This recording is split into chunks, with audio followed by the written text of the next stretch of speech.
Terima kasih pemirsa, Anda masih bersama kami di Semangat Siang Indonesia. Indonesia harus semangat. Harus semangat dong ya, karena kali ini tema kita membahas yang namanya nasionalisme di kalangan kaum milenial. Kenapa saya sangat menggebu-gebu nih? Karena marak sekali zaman sekarang nih pemirsa ya, kaum milenial ini seolah tidak menghargai jerih payah pahlawan. Bendera, Pancasila, lagu kebangsaan, lambang-lambang negara ini sedang marak dilecehkan. Luar biasa, sakit sekali pemirsa. Ini masih ada informasi yang viral lagi nih pemirsa nih. Wanita menghina Pancasila dan menyebutkan Pancasila sampah dan pantas diinjak-injak. Kita simak dulu yuk. Sahabat Semangat, seorang perempuan viral karena menghina lambang dasar negara Indonesia, yakni Pancasila. Perempuan berhijab warna biru ini bilang Pancasila sampah. Ani akan menerangkan tentang Pancasila. Lihat ya. Ya. Ini Garuda lambang negara Indonesia ya. Lambang negara Indonesia, Pancasila ya. Ini Pancasila sampah, ini Pancasila sampah ya. Kotoran ini layak injak-injak Pancasila ya. Ini hanya Pancasila sampah tuh lihat. Unggahan ini pun viral dan video ini langsung diserbu netizen. Mereka pun geram dan mengomentari aksi perempuan yang menghina Pancasila dengan menyebut lambang dasar negara Indonesia itu sampah. Belakangan diketahui Satuan Reserse Kriminal Polres Karawang, Jawa Barat berhasil menangkap wanita yang viral karena menyebut Pancasila sampah dan layak diinjak-injak ini. Belakangan juga diketahui wanita tersebut mengalami gangguan kejiwaan. Hal ini dibenarkan oleh Kapolres Karawang AKBP Rama Samtama. Dia membenarkan adanya dugaan wanita tersebut mengalami gangguan kejiwaan. Hasilnya adalah bahwa ada riwayat yang bersangkutan ini mengalami gangguan kejiwaan. Wah, ini update-nya. Pelaku sudah ditangkap dan kemudian telah menjalani pemeriksaan bahwa yang bersangkutan adalah mengalami gangguan kejiwaan. Kita masih terhubung bersama narasumber kita, ada Komandan Medi Dandim Karawang dan juga Ibu Dr. Randa Tuti selaku akademisi dari Universitas Padjadjaran. Komandan, sebelum kita membahas lebih jauh nih, tolong gambarkan dan ingatkan lagi kaum milenial tentang arti penting Pancasila itu apa, Komandan? Pancasila adalah dasar negara dan ideologi negara yang berperan sebagai dasar kehidupan serta pedoman hidup bersama bagi seluruh rakyat Indonesia. Dan kita ketahui bersama perumusan Pancasila ini cukup alot lah. BPU PKI tahun 1945 itu berkutat di sila pertama, ketuhanan yang Maha Esa. Waktu itu sesuai kesepakatan dihilangkan dengan kewajiban menjalankan syarat Islam bagi pemeluknya. Di situ ada kelegowoan dari para ulama, walaupun sebagai agama mayoritas itu dihalangkan. Untuk apa? Supaya bisa mewadahi seluruh golongan agama, suku, ras di Indonesia. Karena kita adalah negara Indonesia, bukan negara Islam. Sama, saya juga prajurit TNI, bukan prajurit Tentara Nasional Islam, tapi prajurit Tentara Nasional Indonesia, walaupun saya juga beragama Islam. Di situ kita lihat para pendahulu kita sudah memberikan contoh sebenarnya. Pancasila ini perekat persatuan kita. Kalau tadi sudah ada bendera, lagu kebangsaan, dan sekarang ada Pancasila.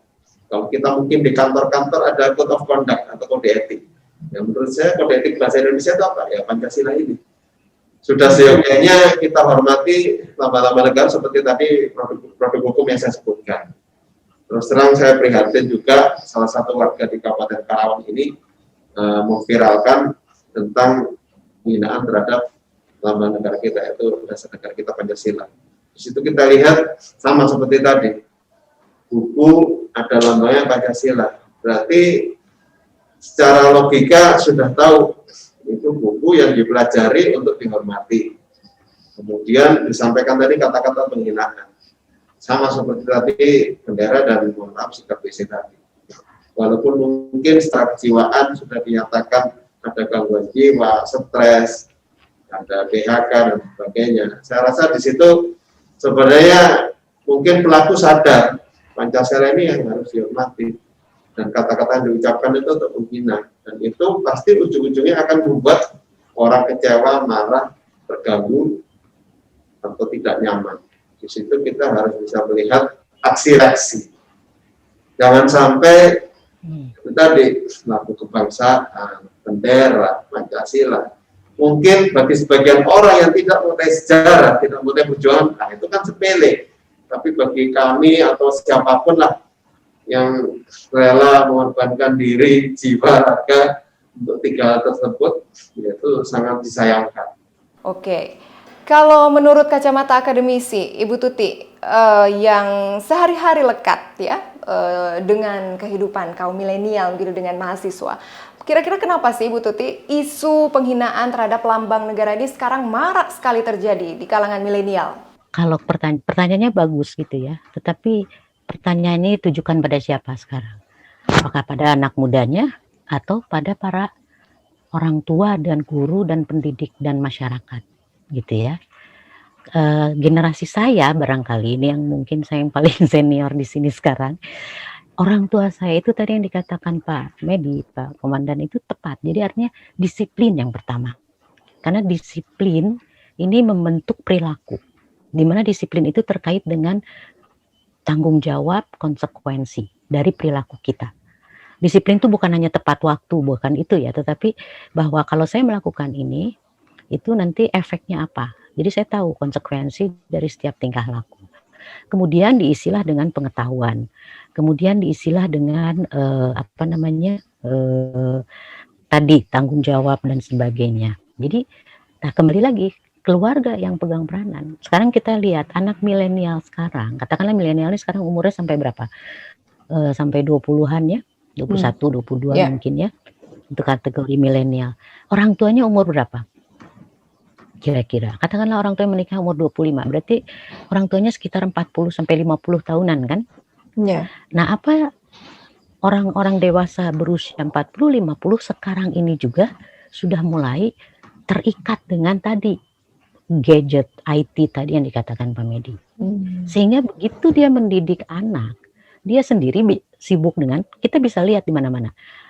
Ibu-ibu nggak mau sibuk, anak dikasih aja HP. Ya. Anak belajar dari HP sekarang. Kalau dulu zaman saya itu biasanya anak besar, setelah generasi saya itu biasanya anak besar dengan pembantu. Sekarang bukan dengan pembantu, karena pembantunya juga punya HP. Jadi sekarang ini anak besar dengan medsos. Anak besar dengan YouTube, anak besar dengan apa. Dan orang tua tidak melihat apa yang dilihat anak. Gitu ya. Jadi apa yang dipelajari anak dari situ. Jadi sekarang kalau kita lihat milenial, kalau pertanyaannya seperti itu tadi, maka itu anak ini produk dari siapa? Produk dari keluarga? Mungkin bukan. Mungkin produk dari YouTube, produk dari medsos. Gitu. Nah sekarang apa yang ada di medsos? Kita nggak bisa menghalangi itu, kita nggak bisa menutup. Tapi yang kita berikan adalah si anak harus punya basic dulu yang benar. Sehingga pada saat dia melihat, browsing dan sebagainya, dia tahu mana yang akan saya lihat. Gitu. Saya nggak akan lihat yang porno, buat saya itu nggak bagus, buat saya itu jelek, buat ini. Kenapa dia tahu itu? Karena orang tuanya ngasih tahu, karena keluarganya ngasih tahu. Apakah dari agama, dari moral, dari apapun. Jadi si anak ini akan bisa memilih mana yang akan dia lihat, mana yang dia pelajari. Sangat bergantung pendidikan di rumah. Jadi kembali lagi, kalau saya jangan salahkan milenialnya secara langsung, tetapi lihat dulu keluarganya. Ya, tapi untuk kasus ini memang mungkin anak itu juga tadi ya mungkin memang dia ada gangguan, tetapi kembali lagi kenapa dia pilihnya Pancasila? Ya berarti nggak ada artinya Pancasila buat dia. Padahal Pancasila itu falsafah. Jadi maksudnya saya gini, kita tuh ada hafalan 1 sampai 5, ada seorang anak mungkin dia nggak tahu isi Pancasila dengan detail, tetapi perilakunya Pancasilais gitu loh. Jadi yang penting kan tingkah lakunya, apakah tingkah laku dia Pancasilais atau tidak. Jadi kalau sudah terinternalisasi Pancasila itu, maka tingkah lakunya akan sesuai dengan itu. Kecuali beda dengan kalau dia hanya hafal di mulut, tapi tingkah lakunya nggak seperti itu. Begitu ditanya hafal 1 sampai 5. Tapi apakah dia, katakanlah keadilan sosialnya ada nggak dia? Membantu nggak orang miskin? Membantu nggak orang tua yang menyeberang jalan? Itu kan Pancasilais ya. Seorang anak bantu orang tua nyebrang. Itu Pancasila. Nah itu tuh udah nggak ada sekarang.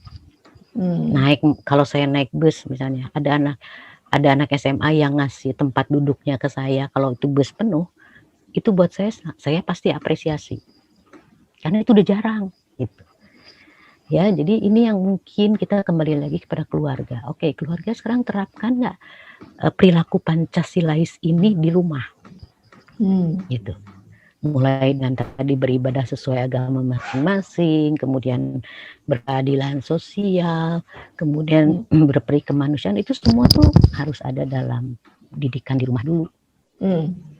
Gitu, sehingga dengan mudah nanti kita mengajarkan Pancasila itu karena jelas tingkah lakunya apa untuk setiap sila itu.